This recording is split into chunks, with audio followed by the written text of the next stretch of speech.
Yesterday, Donald Trump posted something on Truth Social that stopped the entire world. Not a policy announcement, not a diplomatic statement, not even a threat in the language that presidents normally use when they are threatening to bomb a country. He wrote, "Open the fucking strait, you crazy bastards, or you'll be living in hell. Just watch." And then he added, "Tuesday will be power plant day and bridge day, all wrapped up in one, in Iran." A sitting president of the United States, the commander of the most powerful military force in human history, writing those words on a public social media platform to the government of a country of 90 million people, while his own military has been bombing that country for 38 days. The world stopped, markets moved, embassies issued statements, and the question that every person watching the news today is asking, the question that has no simple answer, is whether Donald Trump is about to do something that cannot be undone. Today is April the 6th. The deadline is 8 p.m. Eastern tonight. This is Geopolity. This is episode 19. And this is the episode where we give you everything you need to understand what is actually happening in the next 12 hours. Welcome back. If you have been with us through all 18 previous episodes, you have the complete map of how we arrived at this moment. 38 days of war, the oil shock, the ceasefire deadlines, the downed aircraft, the divided Iranian government, the No Kings protests, the China Peace Initiative. Every thread of this series leads to this day.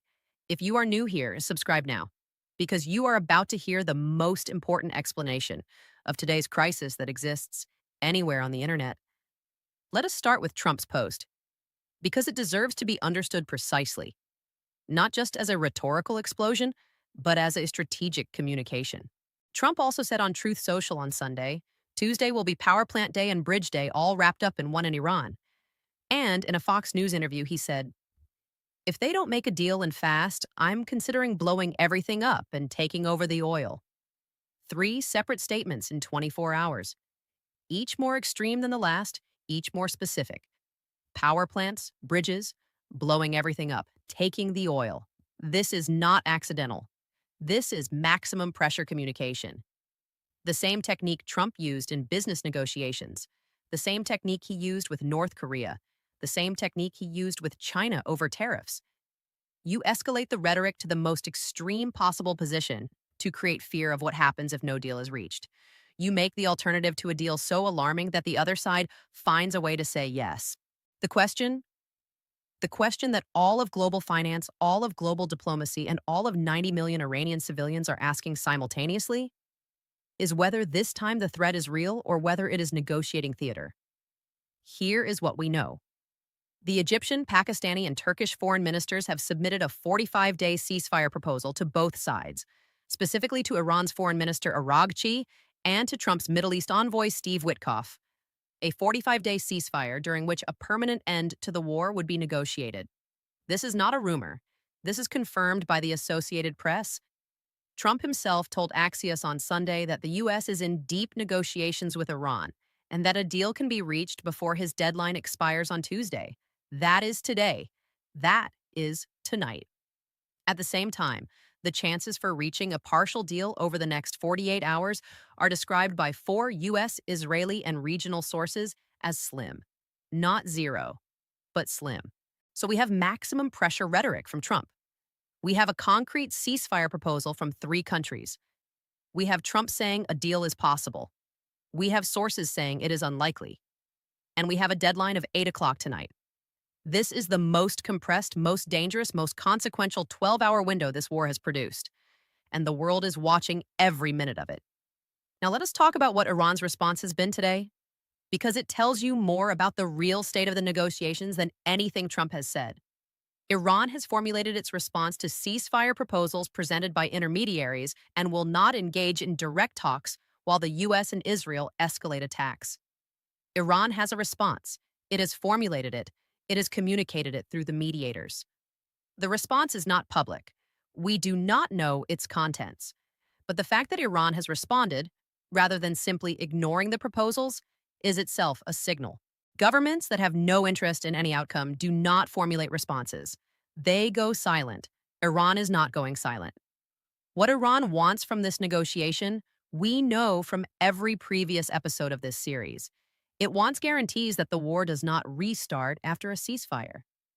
It does not want to be in a Gaza or Lebanon situation, a ceasefire on paper while the US and Israel retain the right to strike whenever they choose. It wants security guarantees that are credible and verifiable, not just American promises.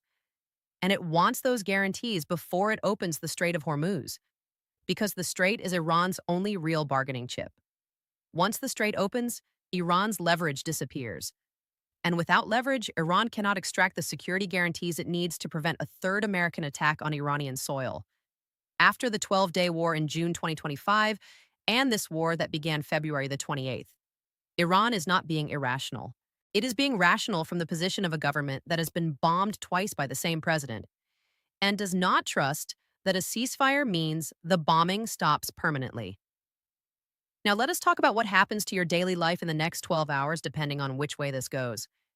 If there is a deal tonight, even a partial one, even a 45-day ceasefire without full Hormuz reopening, oil prices begin falling. Not dramatically, not immediately back to pre-war levels, but the trajectory reverses. Brent crude falls from 109 toward the low 90s within days. UK petrol prices begin their slow decline from the near record levels they have reached. American gas prices begin falling from above $4. The recession risk that has been building for 38 days starts to ease. If Trump follows through on Power Plant Day and Bridge Day, if tonight at 8 o'clock the U.S. military strikes Iranian civilian energy infrastructure, the consequences are immediate and severe. Oil surges above 130, possibly 140. Iran retaliates against Gulf energy and water infrastructure. The catastrophe scenario that this series has been documenting since episode 12 is no longer a model. It is happening. The human consequences of that second scenario are not abstract. Iran's president warned that without a ceasefire, Iran's economy could collapse within 3 to 4 weeks. An economy under collapse means supply chain failures, food shortages, medicine shortages. Add power plant strikes to a collapsing economy, and you have a humanitarian crisis of a scale that the Red Cross and the UN have been warning about for weeks. 90 million people in the dark. In a country already absorbing 5 weeks of American and Israeli bombs. These are not acceptable consequences. Not for any strategic objective, not for any amount of oil, not for any negotiating position. And that is the honest thing that this series has tried to say from the beginning.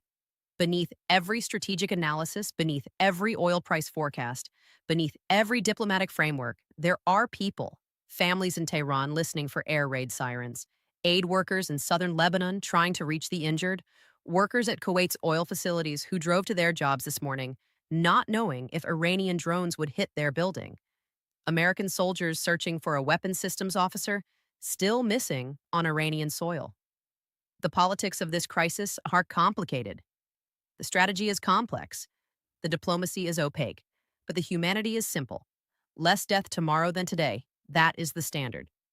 Now let us connect today to the 19 episodes of this series. Because the story that started on February the 28th with the first American bombs on Tehran has led in a straight line to this moment. We told you in episode 1 that the Strait of Hormuz was the most important piece of ocean in the world. Today, a sitting U.S. president is posting profanity on social media demanding it be opened. We were right about the stakes. We told you in episode 2 that China was watching from the sidelines and calculating. Today, China is actively involved in the mediation through its partnership with Pakistan. We were right about China's eventual entry. We told you in episode 3 that the constitutional crisis over tariffs would add domestic political pressure to the war. Today, Trump is managing the most extreme public rhetoric of his presidency while congressional opposition to the war grows. We were right about the accumulated pressure. We told you in episode 4 about Lebanon. Today, the Lebanese foreign minister has called on Hezbollah to disarm and surrender its weapons, a development that would have been unthinkable before this war, and that represents a seismic shift in Lebanese politics. We told you in episode 5 about Putin watching and Russia's hidden involvement. Today, Russia's hand is visible in every back channel, every diplomatic resistance, every message encouraging Iran to hold out. We told you in episode 7 about Karg Island and the 7 words, it may not stay that way. Today, Trump is talking about taking over the oil. The trajectory we described in that episode has arrived at exactly the destination we said it was heading toward. We told you in episode 8 about the deadline or the deal. We are now on the third deadline. The deal is still not done. Everything we said about the difficulty of bridging the gap between the two sides has been confirmed by every subsequent episode. 19 episodes, one story. One, the most consequential story of 2026. And tonight, like in the next 12 hours, the story reaches a moment that will define the next chapter. Watch tonight. Whatever happens at 8 p.m. Eastern will be the most important single event in this series. The most important episode of Geopolity is the one coming tomorrow morning. It will tell you what actually happened, what it means, and what comes next. Be here for it.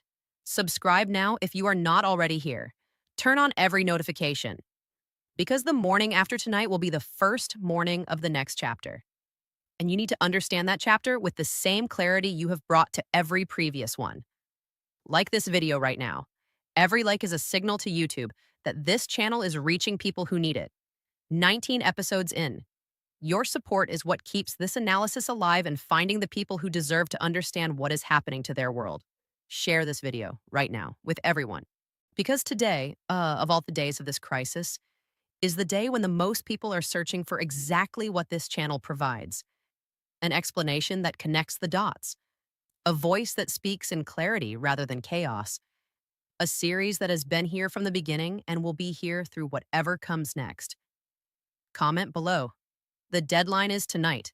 Where in the world are you watching from? What do you think happens at 8 p.m.? What has this war already cost you personally? We read everything. 12 hours. This is Geopolity. Stay informed, stay analytical, and we will see you on the other side of tonight.